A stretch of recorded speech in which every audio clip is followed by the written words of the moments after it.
Aqui, tá? Então a gente imprimiu aqui as questões. Eu vou dar talvez uma melhoradinha aqui na resolução da câmera. Acho que vai dar para ler, tá? Maravilha. Feitoria. Então a gente começa aí com a primeira questão. Queria dar um oi aí para a galera que está no chat. Então Lucas, a Letícia, a Luísa, Sereno, tudo bem, galerinha? Maravilha. Então tá, primeira questão mais errada do simulado, tá? O que aconteceu aqui? Essa questão ela teve uma taxa de acerto de 15%, se eu não me engano. Vamos desvendar o que acontece nessa questão, tá? Então o que está acontecendo aqui é um parque aquático, a maioria das pessoas anda descalça, por isso o piso desse parque tem que ser feito de um dado material específico que as pessoas não queimem os pés, tá? Então aqui, ó, o dono do parque pediu para o engenheiro escolher um material. O engenheiro sabe que para não queimar os pés, o chão deve ser feito de um material com alto calor específico. Espera aí, deixa eu tirar as outras folhinhas de baixo para não sujar, tá? E aí, show.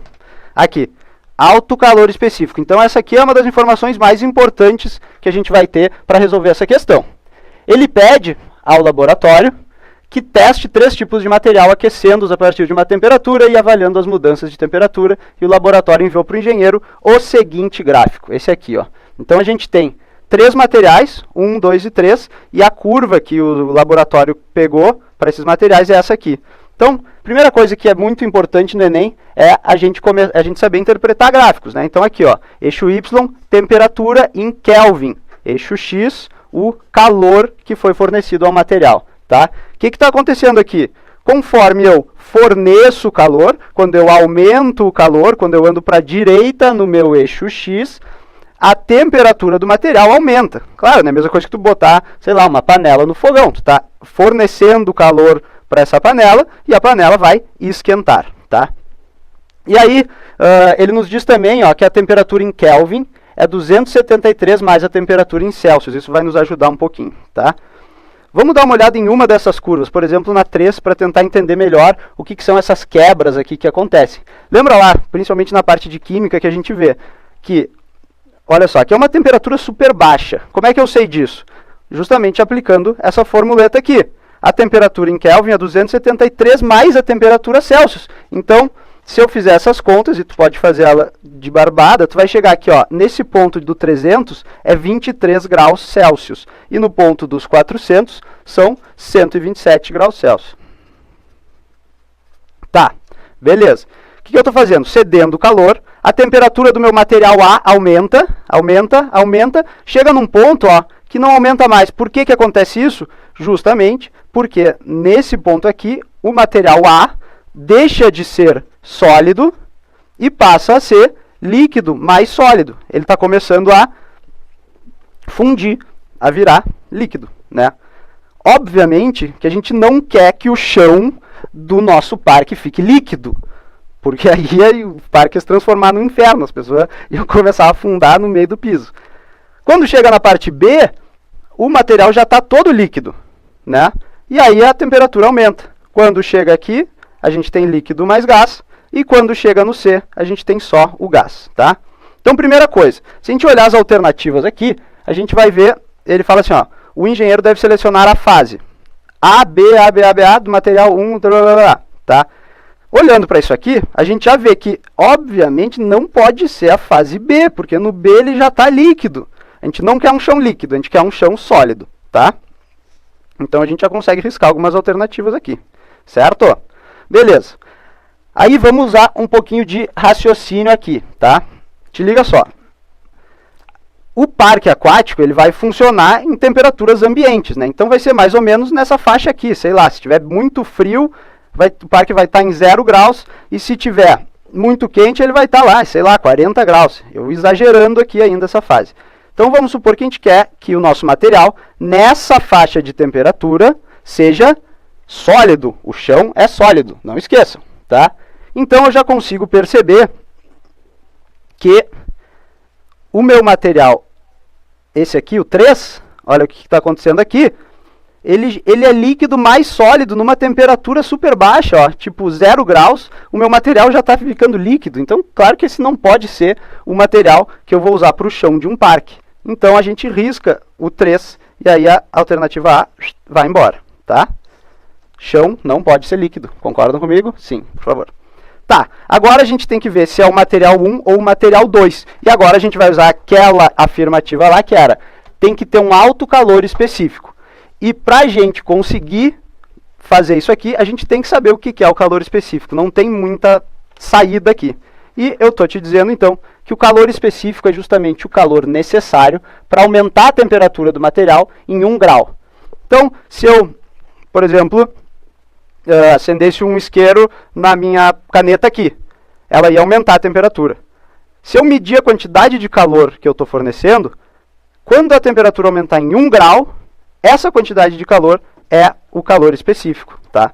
Então, a unidade que a gente usa normalmente é o calor em joule no sistema internacional, pode ser em caloria também e tal, por unidade de massa, tá? De um material tal que a gente quer avaliar. Então, olha só, calor necessário para aumentar a temperatura em 1 grau, tá? Vamos ver. Esse material 2 aqui, por exemplo. Aumentei a temperatura, deixa eu mudar de cor aqui. Aumentei a temperatura em 1 grau, tá? Quanto que eu forneci de calor? Por exemplo, vamos supor que aqui tem 1 grau. Eu forneci de calor essa quantidade aqui, né? Certo? Um calorzinho aqui que eu forneci, pá, aumentou 1 grau aqui no meu material 2. Se eu pegar o material 1, vamos aumentar 1 grau no material 1 aqui, ó. Fui daqui, por exemplo, daqui até aqui de novo, o material 1 veio daqui para cá. Quanto de calor que eu forneci? Eu forneci daqui até aqui, mais ou menos.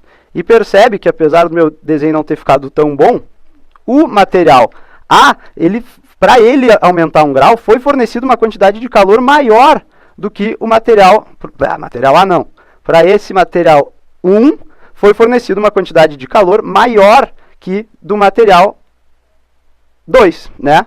Porque, olha só, para eu aumentar 1 grau aqui, para eu subir um degrauzinho na escada, esse cara foi mais para a direita do que esse cara aqui. Essa curva, ela está menos inclinada do que essa. Então, vendo isso aqui, a gente vê que o calor específico do material 1 é maior que o calor específico do material 2, justamente porque o calor específico é esse cara aqui, o calor necessário para aumentar a temperatura.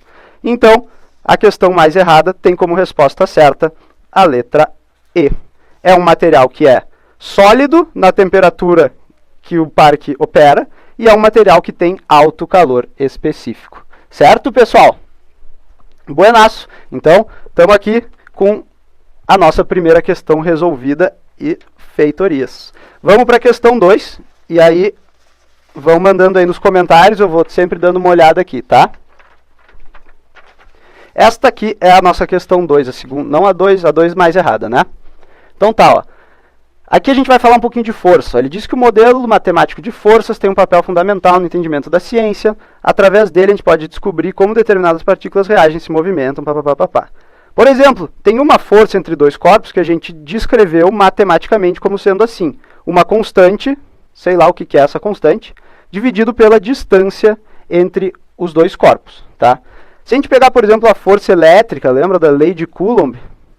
Ela é um monte de constantes, tem o K, Q, papapá, sobre a distância ao quadrado. Essa força aqui, fictícia, ela é um pouco diferente da força elétrica, mas percebe que as duas diminuem com a distância, tá? E aí, suponha que um corpo repele outro corpo, que pode se mover livremente, colocando inicialmente em repouso próximo ao primeiro. Então, o que está acontecendo aqui? Eu tenho um corpo lá, esse aqui, você pode pensar nele como sendo tipo um Hadouken, assim, sei lá, tipo uma parede eletrizada que vai ter uma partícula aqui perto, e esse cara aqui faz nessa partícula uma força, que é uma força de repulsão. Não sei se deu para ver meu desenho, desculpem. Esse cara aqui está fixo, e esse aqui sofre uma força de repulsão. Então ele sofre uma força para lá, tá? Que segue essa lei aqui. Ela é uma constante sobre a distância, tá? Maravilha. Então, se a gente disser que aqui tem uma distância d1, por exemplo, essa minha força aqui, F1, fazer de azul também, F1 é igual a K sobre D1, concordam? Ok. E aí, o que acontece quando tem força? Tem aceleração, ele vai começar a se mover livremente. Então, o meu objeto, depois de um tempo, ele vai andar e vai estar aqui, por exemplo. E agora eu vou mudar a cor. Nesse segundo ponto aqui, a gente vai ter uma outra distância, linha torta, D2, tá? E ele sofre também uma força, F2, que vai ser igual ao quê? A K sobre D2. D2 é maior do que D1, então F2 é menor do que F1. Faz todo sentido, né? Esses caras estão interagindo. Vamos pensar no caso dos planetas. Então, a Terra interagindo com o Sol. Quanto mais longe está o planeta, mais fraca é a interação. Tanto que a gente, para sentir, por exemplo, a gente não sente tanto a força de uma estrela que está muito longe da gente, justamente porque a distância aumenta, tá? Tá, e agora? As alternativas nos falam sobre aceleração e velocidade. Olha, ele fala, aceleração diminui, velocidade aumenta. Aceleração aumenta, velocidade diminui. Tá? E aí, para resolver essa aqui, o pulo do gato tá em tu lembrar que as leis de Newton são sempre válidas nesses nossos problemas aqui do Enem, tá? Então, nos referenciais que a gente usa, elas são válidas. Isso significa que sempre F é igual a ma. Famosa segunda lei de Newton. E por que isso me ajuda, tá? Quando a gente está na posição aqui D1, vamos dizer que a gente tem uma certa aceleração A1. Quando a gente está na posição 2, a gente tem uma outra aceleração A2. Como o F2 é menor que o F1, a minha força vai diminuindo ao longo do tempo, ao longo da distância e do tempo, por consequência. Então, a mesma coisa vai acontecer com a aceleração, já que F igual a ma. Se F1 menor que F2, então A1, se F1 é maior do que F2, então A1 é maior do que A2, porque a massa do corpo é a mesma. Então, olha só, A2 é menor do que A1, tá? Mas e aí? E aí? Vamos ver. A aceleração está diminuindo. E eu vou aumentando essa distância e a aceleração continua diminuindo. Quanto mais longe eu tiver, menor essa aceleração.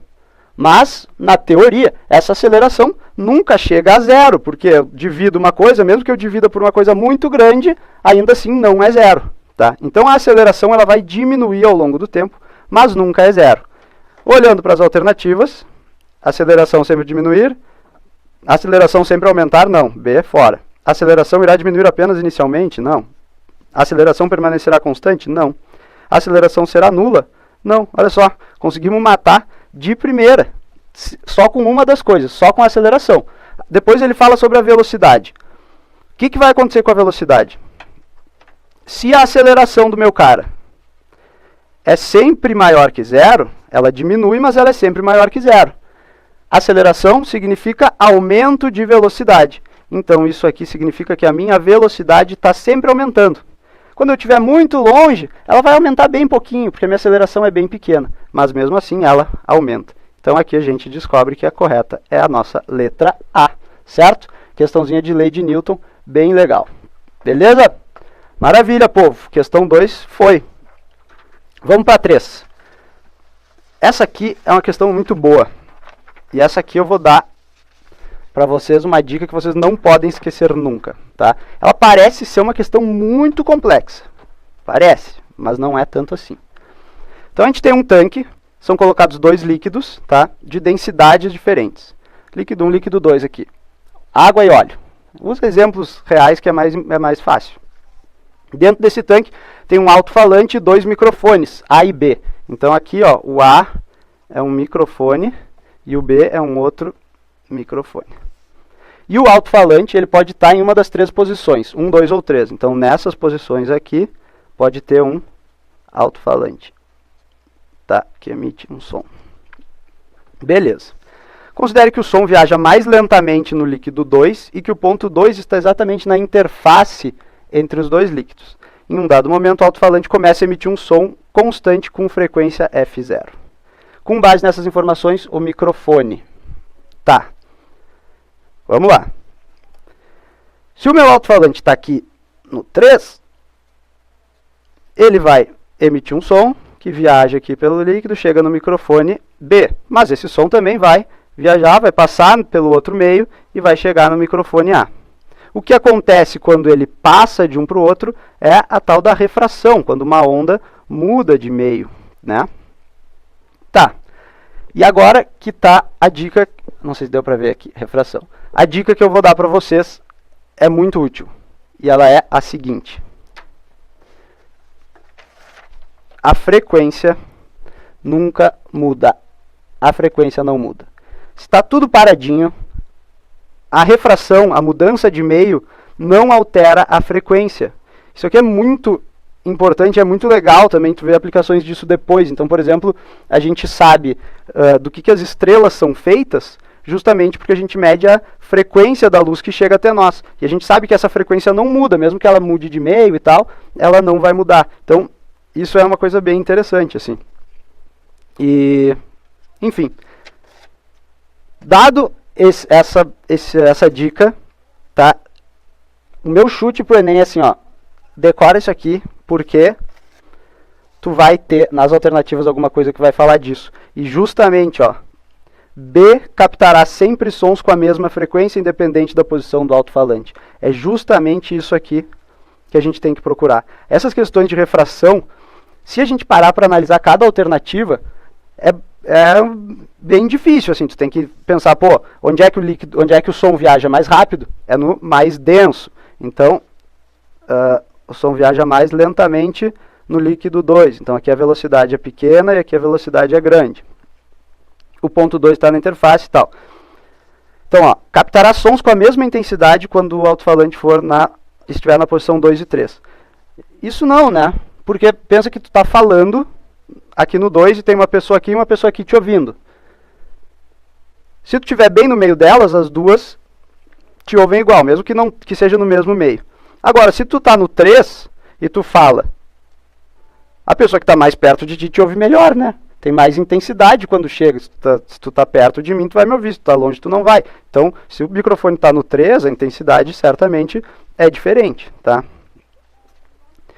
A captará o som do alto-falante na posição 3, com a mesma intensidade que captará quando for na posição 1. Mesma coisa. Só pensar em uma pessoa falando.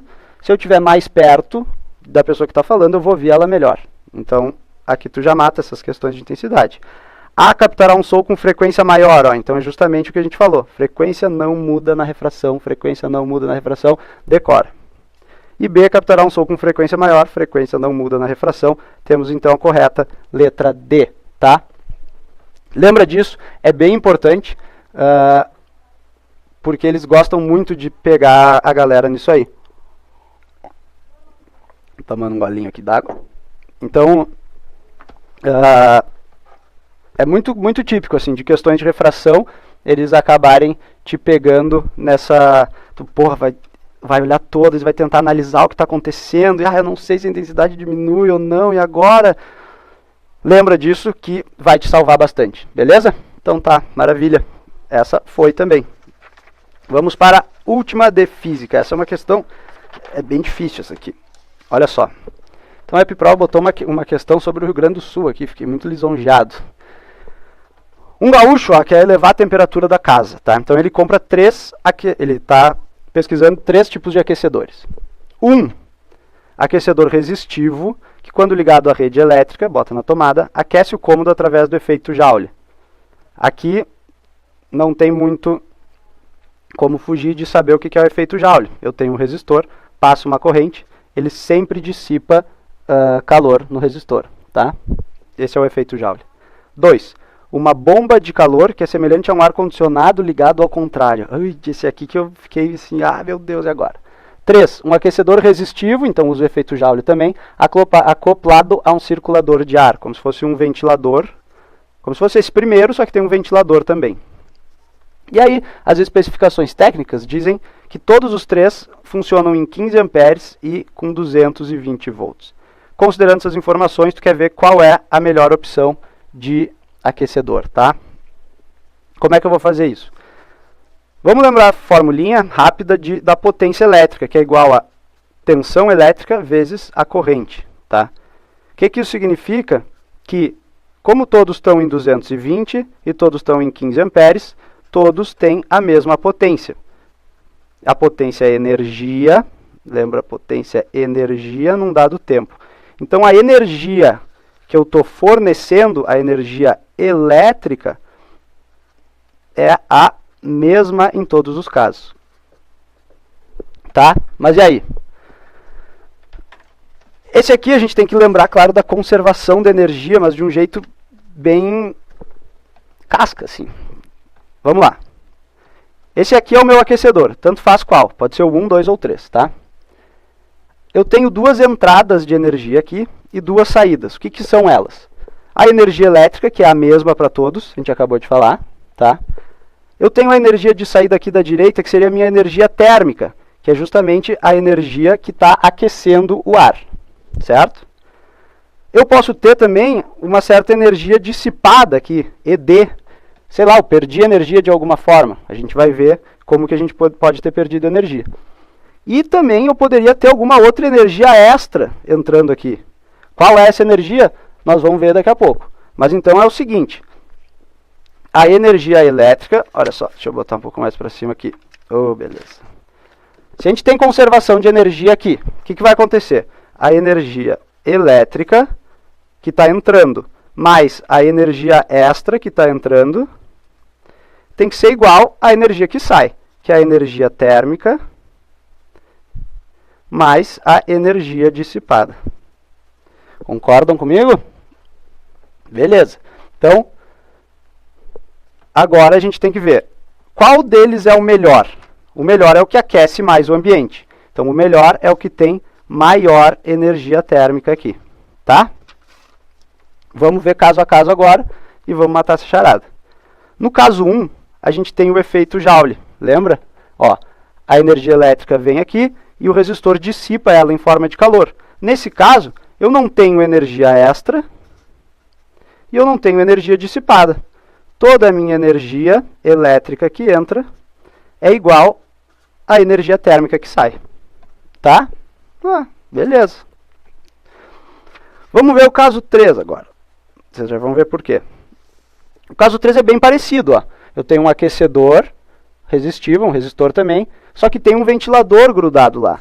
Então, olha só, a energia elétrica que eu estou fornecendo para esse cara aqui, ela se transforma em energia térmica também, né, porque dissipa o calor no resistor, mas eu tenho que fazer o meu ventilador girar.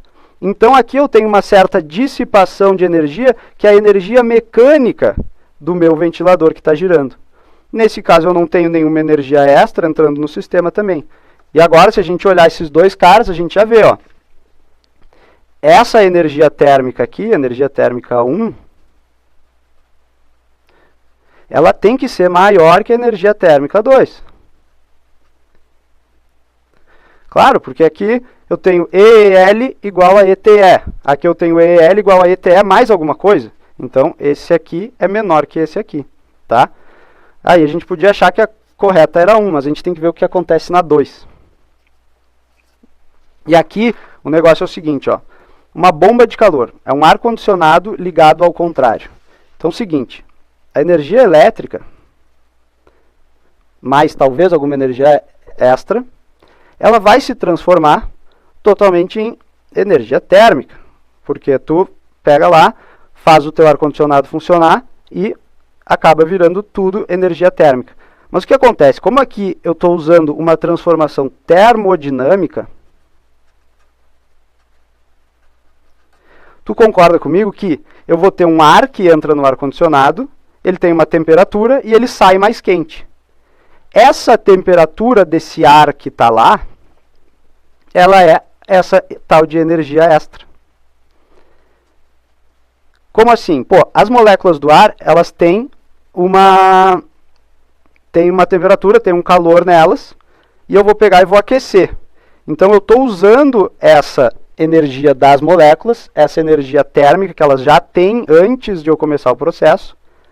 Eu junto isso com a energia elétrica, que é igual para todos, e essas duas coisas se transformam na tal da energia térmica. Então aqui a gente consegue ver que a energia térmica 3, ela tem que ser maior que a energia térmica 1. Claro, olha só, olha essas duas equações aqui. ET, a energia térmica 1 é igual à energia elétrica. A energia térmica 3 é a energia elétrica mais a energia térmica daquelas moléculas que são usadas para serem aquecidas. Essa é punk, é difícil mesmo, eu achei bem difícil, tá? Então a correta aqui é a nossa letra B, a opção 2 é a mais eficiente, pois além da energia retirada da rede, a bomba se beneficia do calor retirado do ambiente externo, mais frio. Então a gente pega aquela energia térmica das moléculas e toca para dentro do meu sistema lá. Feito, essa é nível hard mesmo, tá? A questão, a gente vai falar sobre pH negativo ou pH maior do que 14, nunca vi isso. Mas é o seguinte, ó, ele fala que em algumas situações extremas, a gente tem concentrações muito altas de ácido, de H+, e apresenta pHs, por exemplo, -1. E que para algumas fontes termais próximas a vulcões, pode ter um pH de -2. Outro exemplo são soluções saturadas em NaOH, cujo pH é igual a 15. Tá? Então, na verdade, a nossa escala de pH, ela não para no 14 e começa no 0. Ela pode ser menor que 0 e pode ser maior que 14 em algumas condições extremas. E aí ele nos pergunta assim, comparando-se a escala usual para utilizar uma escala de pH que permita a existência dos valores mencionados, ou seja, por exemplo, -1 ou 15, os equipamentos de medida devem ser capazes de identificar com precisão. E ele diz, concentrações de OH inferiores a tanto, concentrações de H superior a tanto, e assim vai. Como é que eu vou fazer isso aqui? Tá? Vamos pensar num medidor de pH. Imagina que essa minha réguinha aqui é um medidor de pH. Que tem lá, eu molho o líquido e ele me diz aonde está o pH da minha solução. Se ela é um medidor comum de pH, então ela começa no 0 e vai até o 14, né? Tá. Mas eu quero que ele meça mais, eu quero que ele vá até o 15, eu quero que ele vá até o -1, -2. O que eu tenho que fazer? Eu tenho que, a minha concentração de H tem que ser maior do que o pH. A concentração de OH tem que ser maior do que aquela que tem pH 14. Então vamos fazer o seguinte. Tu vai ter que lembrar da formuleta que nos diz que o pH é menos o log da concentração de H+. Tá? E aí vamos fazer o seguinte, vamos substituir esse valor de pH aqui por 14, justamente pela situação extrema. E aí eu vou avaliar quando é que eu tenho uma coisa maior que a situação extrema. Tá? Olha só, já vai entender. Se eu pegar aqui a minha concentração de H+, vai dar 10 na 14, 10 na menos 14. Isso, 10 na 14, 1 sobre isso. Isso. Concentração de H+. Ou, tá, beleza, e agora? Eu preciso que... Peraí, eu acho que eu tô achando que eu errei alguma coisa na fórmula aqui. Não, é isso mesmo. Aqui, ó. Esse é um caso extremo, né? É o caso em que a concentração do H é 10 na menos 14, uma concentração super baixa. Mas eu queria que ele medisse 10 na menos 15. Eu queria que o meu medidor fosse além disso. Então eu preciso que a minha concentração seja menor. Espera aí, só um pouquinho, que eu estou me confundindo aqui. Botaram o professor de física para fazer química. Oh, beleza.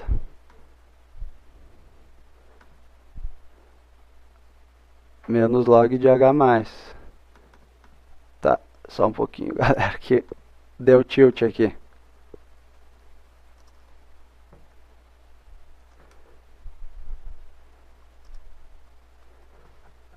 Aí. Tô pegando aqui já para nós. Porque eu achava que... Só um segundinho. Passando vergonha aqui. Eu tô com a resolução que eu tinha feito antes. Aqui não. Aqui. Achei. Não, mas é isso mesmo, pessoal. Tá? Esse é o limite superior. Então a gente precisa que o nosso medidor meça coisas menores do que o 10 na menos 14. Então, se ele medir menor que isso, maravilha. Só que aqui a gente vai ver que não tem essa afirmativa. Então vou ter que testar o outro limite, que é o limite 0, certo? Então olha só, eu vou vou substituir aqui o meu pH por 0. É menos o log da concentração de H+. Agora vai. 10 na 0. Isso aqui vai dar 1. Certo? Isso. 10 na 0 é 1. Então a concentração de H+, ela é igual a 1 mol por litro numa condição extrema. Tá? E aí, fechou. A concentração de H+, hidrogênio iônica, tem que ser maior que essa aqui. Se ela for maior e o meu medidor medir, então temos aqui, correta, letra B. Ufa, conseguimos. Bah. Desculpa pela confusão, gente, mas está na mão. Então, aqui o H+, vamos só resumir aqui. Meu medidor comum mede de 0 a 14. Eu quero que ele meça menos 1, por exemplo. Então, eu vou pegar a condição extrema, que é pH igual a 0, substituir na fórmula. E vejo que a concentração de H+, nessa condição aqui, é igual a 1 mol por litro. Eu quero medir concentrações ainda maiores que essa. E, portanto, eu preciso que o meu medidor atenda à requisição da letra B. Soluções com concentração hidrogeniônica superior a 1 mol por litro. Foi! Muito bem, última questão de química. E agora vou passar a bola para o Ronaldeiras. Mas antes eu vou dar um abraço aqui para vocês. Feitoria! Estamos aí.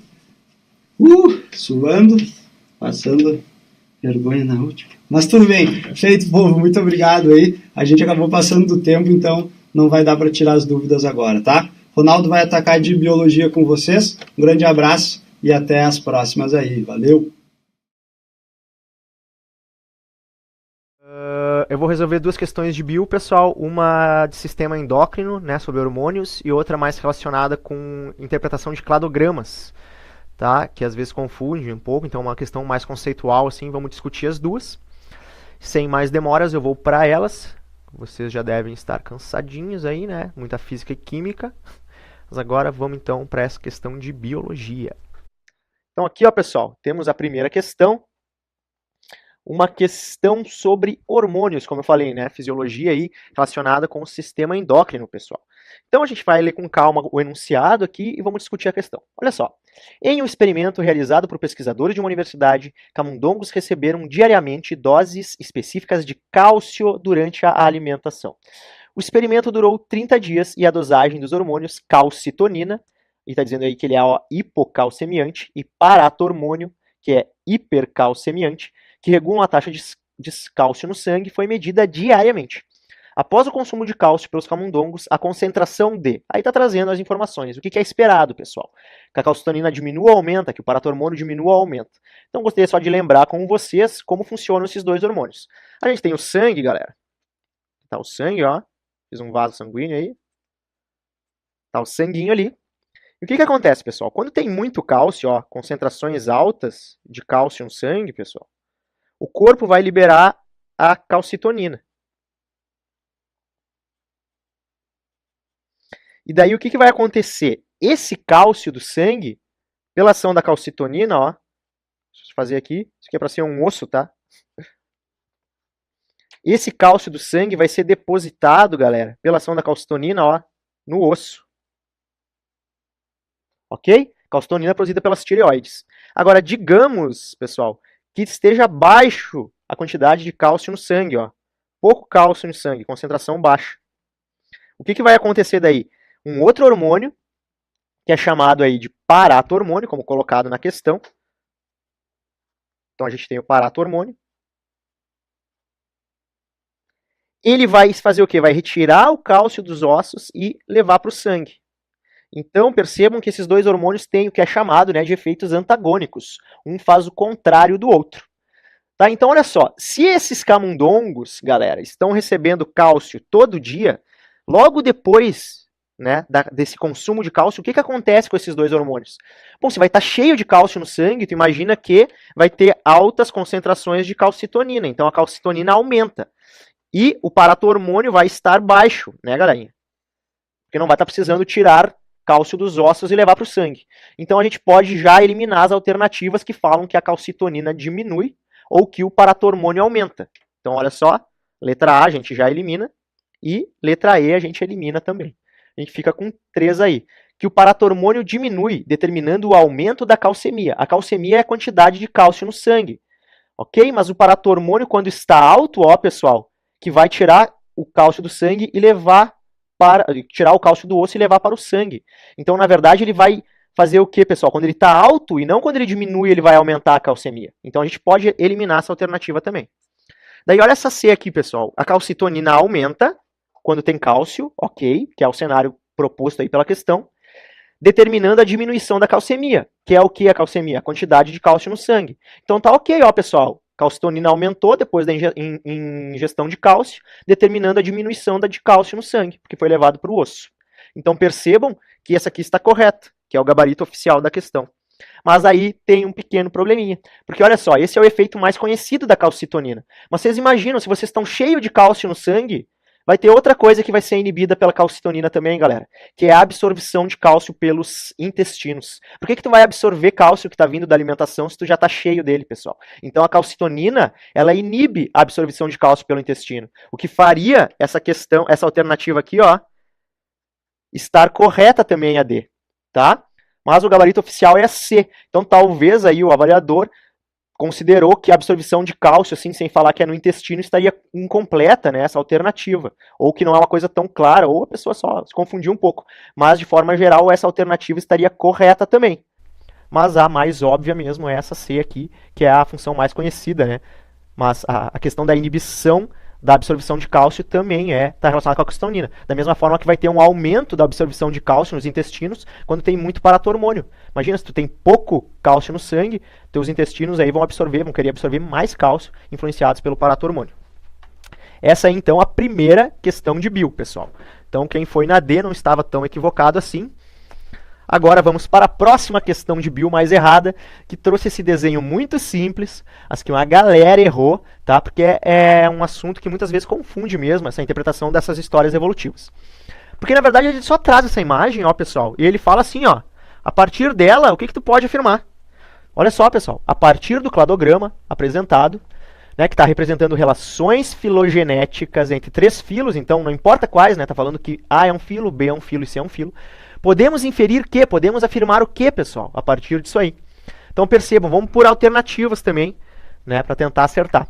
Os filos B e C possuem maior parentesco evolutivo. Galera, tá falando que C, nesse cladograma aqui, ó, é parente mais próximo de B, e que B também é parente mais próximo de C. Mas percebam que, olha só, B é parente mais próximo de A, pessoal. Onde é que está o ancestral comum de A e B? Não está aqui, ó. Ele não é mais recente, ó, o tempo está correndo para cá. Aqui temos as espécies atuais, né? E aqui a gente tem os ancestrais. Então percebam que o ancestral comum de A e B, ele é mais recente no tempo, ó, galera, do que o ancestral comum de C e B, que também, né, seria o mesmo ancestral de C, B e A, esse ancestral aqui. Então, na verdade, os parentes mais próximos aqui são A e B, e não B e C. Por isso essa alternativa aqui está incorreta. Ok? Os filos A e B podem ser considerados grupos irmãos. Pessoal, quando a gente está falando em cladograma, esses grupamentos que ficam mais próximos uns dos outros são realmente grupos irmãos, ó. Então, esse filo aqui, ó, esses 2 filos aqui são grupos irmãos. Ok? A gente também poderia falar que C é grupo irmão de A mais B. Porque o parentesco de C com A e B é o mesmo. Não é porque B está mais próximo aqui de C do que o A, que B é parente mais próximo de C. A gente tem que olhar para trás, para as relações de parentesco. Percebam que esse ancestral aqui, ó, é tanto ancestral de C, e que ele também, ó, depois divergiu, que foi de originar A e B. É como se aqui se A e B fossem irmãos e C fosse primo deles, pessoal. Então percebam que, na verdade, C ele é grupo irmão de A mais B. Mas os grupos irmãos mesmo aqui, ó, A e B realmente são grupo irmãos. Então essa alternativa está ok, é o nosso gabarito, pessoal. Vamos para a próxima, né? Que deve ter confundido mais essas outras alternativas aqui. Vamos ver. O filo C possui caracteres derivados em relação ao filo A. Bom, pessoal, normalmente os caracteres derivados nos cladogramas vão ser representados quando tu vai ter lá um tracinho assim, ó. E daí vai ter alguma característica aqui, ó, sei lá, característica X, que daí significa que B e A têm a característica X e C não tem, porque é um caractere derivado só de A e B. Só pelo cladograma, teoricamente aqui, normalmente as características derivadas vão ser as que vão ajudar a gente a esclarecer as relações de parentesco. Então ia ter a característica Y aqui, por exemplo. E normalmente não são mostradas as características derivadas dos que não são necessárias. Mas estritamente falando, aqui ó pessoal, o filo C possui caracteres derivados em relação ao filo A, só pensando que normalmente são mostrados só os derivados, já seria falsa, tá? Mas estritamente falando, é bem possível que C tenha várias características derivadas que não seja possível em A. Por exemplo, se a gente chamasse aqui, ó, poderia ser esse grupamento aqui, ó, pessoal. Vou mostrar para vocês. Vou fazer o mesmo cladograma. O mesmo não, né? É de filos. Mas, por exemplo, olha só. Aqui seria chimpanzés. Aqui seria bonobos. E aqui seriam os humanos. Estritamente falando, tu sabe que todos esses grupos aqui têm características derivadas em relação aos outros. Por exemplo, seres humanos, tu poderia botar aqui, ó, né, que eles tiveram uma redução nos pelos do corpo, né? Então percebam que, estritamente falando, é bem possível que esse grupo C aqui também tenha caracteres derivados em relação a A e B. Mas, como não está mostrando, foi considerada equivocada, porque não está mostrando nenhum caractere derivado. Então, como não está representando isso no cladograma, a gente pode considerar isso equivocado. Tá? Mas estaria um pouco confuso. O filo B não compartilha caracteres primitivos com o filo C. Se eles têm um ancestral comum, é bem possível que todos eles compartilhem caracteres primitivos. Se a gente for pensar aqui, ó, que estaria representando aqui, por exemplo, ó, presença de cérebro grande em relação ao tamanho do corpo é de tanto de chimpanzés, de bonobos, como de humanos. Então eles compartilham caracteres primitivos. É bem possível que o filo B, que estaria sendo representado aqui pelos bonobos, compartilhe com o filo C, que estaria representado aqui pelos humanos. Tá? Eu estou falando filo, mas aqui são espécies. É só para ilustrar o problema. Então aqui está equivocado também. E a última, olha só, os filos A, B e C não constituem grupos monofiléticos entre si. Pessoal, um grupo monofilético é um grupo que tem um ancestral e todas as espécies descendentes. Então tu pode imaginar que A, de forma isolada, ó, é um grupo monofilético. Que B também. Que A e B, ó, tem um ancestral e as espécies descendentes. Que C, B e A mais o ancestral também é um grupo monofilético. Todos esses aqui são grupos monofiléticos. Um grupo que não seria monofilético seria um grupo que tem, ó, C e B e exclui A. Não é um grupo natural, porque tu está excluindo A, que tem um parentesco evolutivo mais próximo que B do que o C. Então, de forma geral, todos eles constituem grupamentos monofiléticos. Só também não está dizendo quem que é quem, mas entre si, ó, se a gente for pegar todos eles, eles constituem grupamentos monofiléticos. Então, apesar de também estar um pouco confusa a afirmação, a gente pode considerar que ela está equivocada. Mesmo porque a B realmente está muito na cara que é a verdadeira, tá? Que tá correta, tá? Então, gabarito, letra B. Vou vir com vocês para o chat aqui, para a web. Tô com a Aline aqui já, que vai resolver as questões mais fáceis, né? Ela tá tarde aqui já. Espero que tenham gostado e vou passar para ela aqui. E aí, galera, todo mundo preparado para as questões de matemática? São 5 questões, lembrando que são as mais erradas, então elas não vão ser das mais simples. E já que tá ficando tarde, galera, tem que dormir para estudar mais amanhã, vamos nessa, ok? Bora! E aí, galera, estamos aí para resolver as questões mais erradas de matemática, e a primeira questão mais errada foi a questão 92. Aqui está ela. Ela tem um grande texto, e para a gente conseguir acompanhar a resolução, vamos ir anotando as principais coisas desse texto, ok? Então, em uma crise financeira, João acaba de receber 2 propostas de arrendamento. As 2 propostas eu vou chamar de P1 e de P2, ok? Como é que são essas propostas? A proposta P1, ele receberia R$5.000 de aluguel, mais uma porcentagem sobre o faturamento de 5%. O que é 5%, galera? É 5 dividido por 100, ou seja, 0,05. Então, 0,05 vezes o faturamento, ok? Essa é a proposta número 1. A proposta número 2, em vez de 5.000, a gente tem 7.000. E em vez de 5%, a gente tem 3. 0,03 vezes o faturamento. Joinha? Ok, temos as 2 propostas, então qual é que é a pergunta? A pergunta é, João precisa escolher a proposta mais vantajosa. Então, se o faturamento for... Então, a gente tem que ver qual é a proposta mais vantajosa, ok? Mas é óbvio que isso vai depender do faturamento, porque a gente tem 2 funções do faturamento. E quais são essas funções? Elas são 2 retas. Como é que essas retas são? Elas começam de lugares diferentes. A P1 começa de 5.000 e a P2 de 7.000, ok?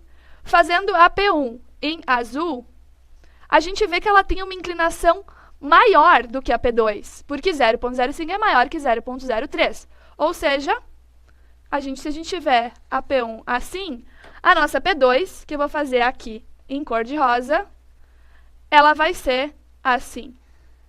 Uma reta que sobe, mas que tem uma inclinação menor que a P1, certo? Ou seja, nesse intervalo aqui, nesse ponto, elas se encontram. Mas aqui, antes desse pequeno ponto, a proposta 2 é mais vantajosa que a proposta 1.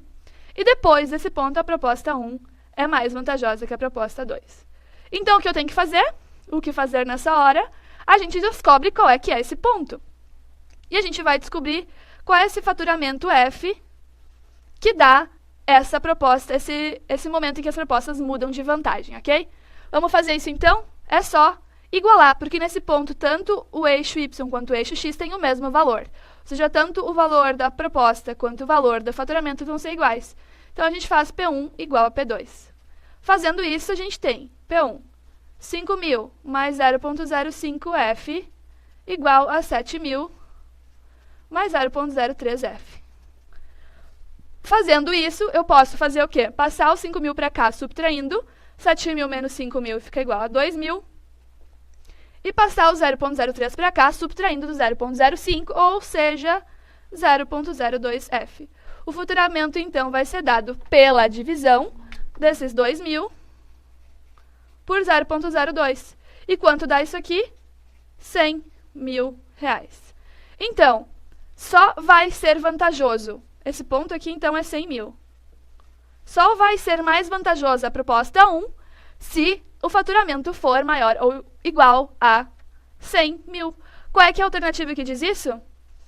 Exatamente igual a 100.000, ele deve escolher a segunda proposta? Não, exatamente igual a 100.000, elas empatam. Então, poderia escolher qualquer uma.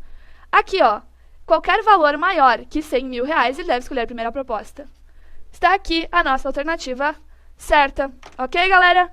Então, já que matamos essa questão aí, vamos para a próxima. Próxima questão é a questão 17. E o que ela diz?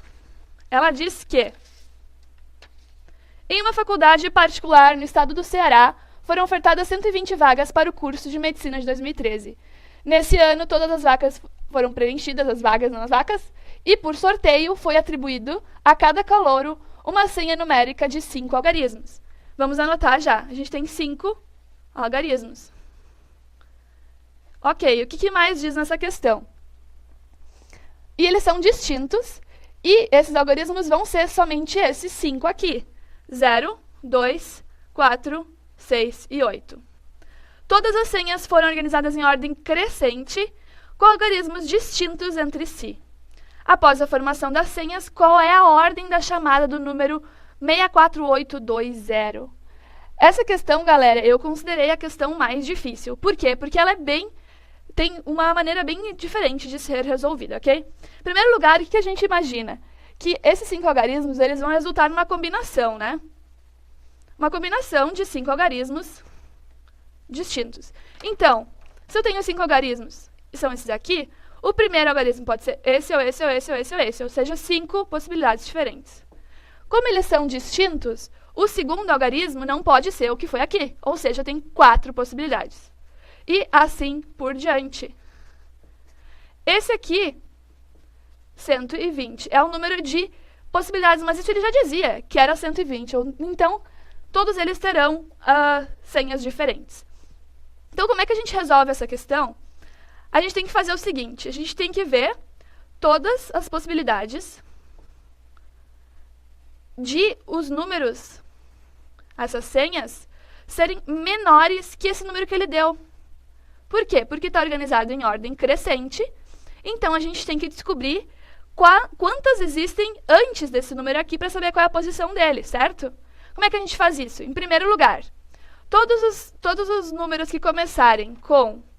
Em primeiro lugar, todos os números que começarem com 0, ou com 2, ou com 4, vão ser menores que isso aqui, né? Porque esse número começa com 6. Ou seja, todos que forem 40 mil, 20 mil, que começarem com 0 aqui, vão ser menores que 64 mil. Ok? Então, em primeiro lugar, a gente tem que, para essa casa aqui, a gente tem 3 opções para ser menor. Para essa casa aqui, pode ser qualquer uma, porque essa aqui garantiu que o número vai ser menor. Então, quantas opções faltam? 4, porque um número já está na primeira, ok? Então, 4 vezes 3 vezes 2 vezes 1. Isso me dá o número de 72 números menores que 60 mil. Tá, bem, entendi essa parte. Mas e se eu tiver o número 6 aqui, com certeza, quais vão ser os outros números para que esses números sejam menores que 64 mil?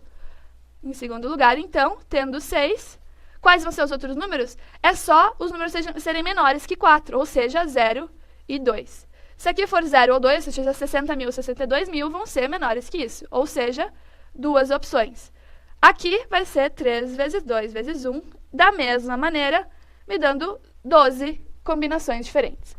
Em quarto lugar, ou em terceiro lugar, vamos por assim seguindo a sequência, a gente tem o 6 aqui e a gente tem o 4 aqui. Esses estão fixos.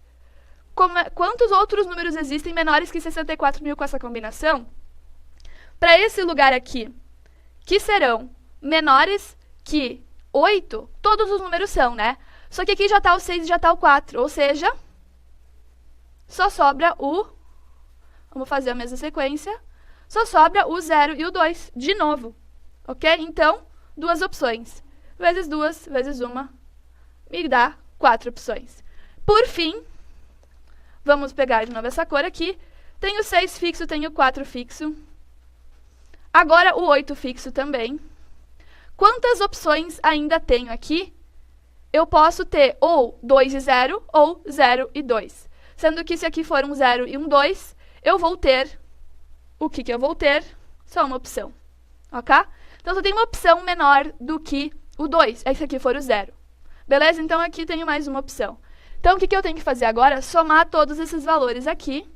E todos esses números vão ser menores que 64.820.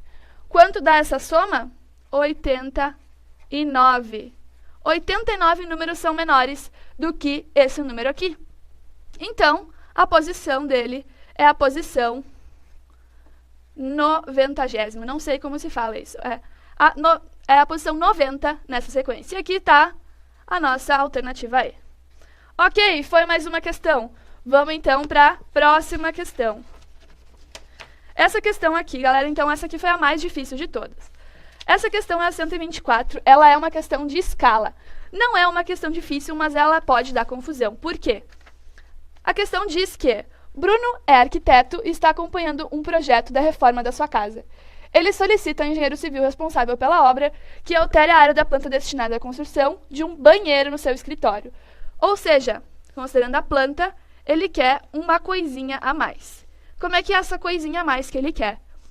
A região na planta seja igual a um quadrado de 40 milímetros, ou seja, é um quadradinho e ele tem 40 milímetros de largura e 40 milímetros de comprimento. Beleza?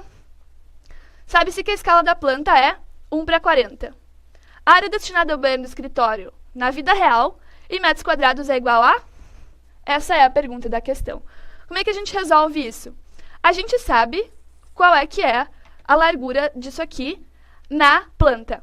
E quando a gente tem 1:40, 1 milímetro, todas as plantas são dadas em escala em milímetros. Isso aqui é importante saber. 1 milímetro igual a 40 milímetros. O que isso significa? Que 1 milímetro na planta vai ser igual a 40 milímetros na vida real. Então, fazendo uma regra de 3, a gente descobre qual é o tamanho desse quadradinho aqui, dessa aresta, na vida real. É só a gente fazer. Se 1 está para 40, quantos na planta é 40 milímetros, quanto está na vida real? Esse x vai ser igual a 40 vezes 40, ou seja, x é igual a 1.600, o quê? Milímetros. 1.600 milímetros, milímetro é 1 metro sobre 1.000, ou seja, se eu dividir isso aqui por 1.000, eu tenho o valor em metros. O x em metros é 1,6 metros. Se x é igual a 1,6 metros e eu tenho um belíssimo quadrado, certamente mais belo do que esse que eu desenhei, eu vou ter uma área de 1,6 vezes 1,6, que me dá, é só pegar uma calculadora, 2,56 metros quadrados. Aí está a minha resposta.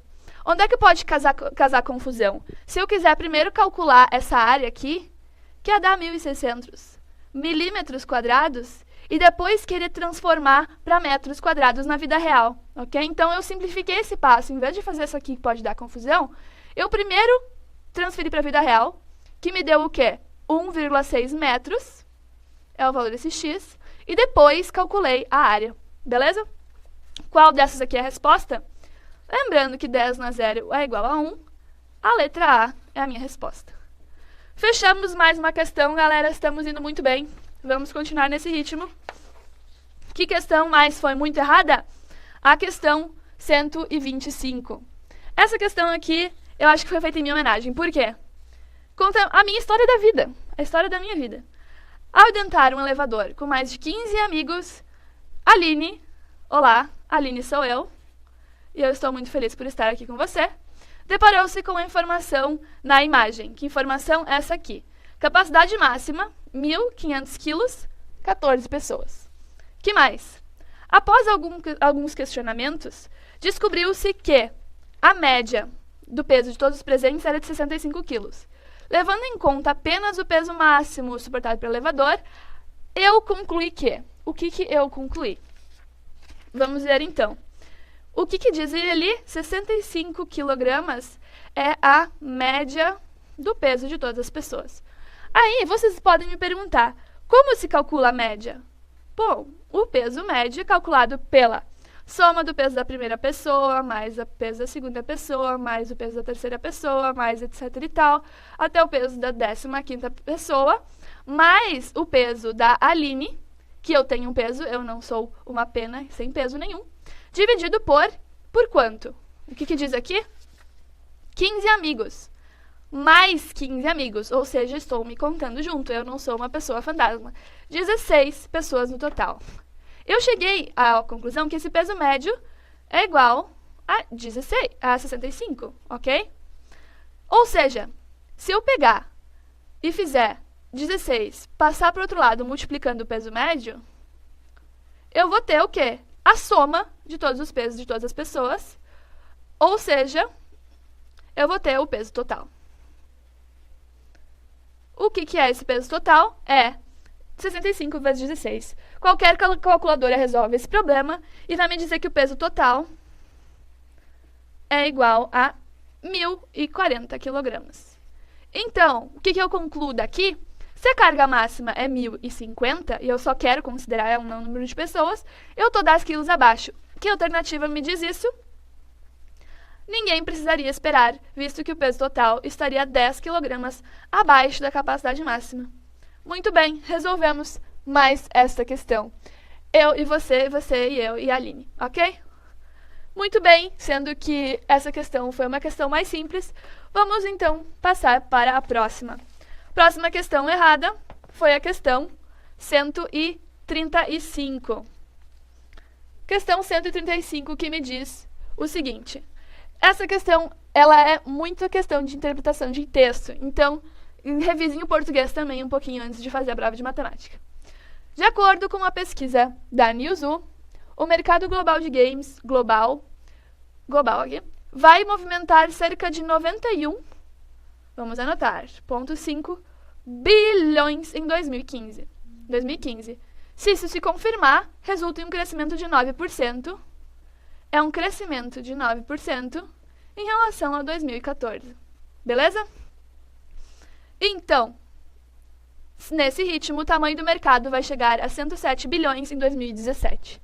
Pelas projeções da companhia, 2015 a China será o maior mercado de games do mundo, com movimentação de 22,2 bilhões.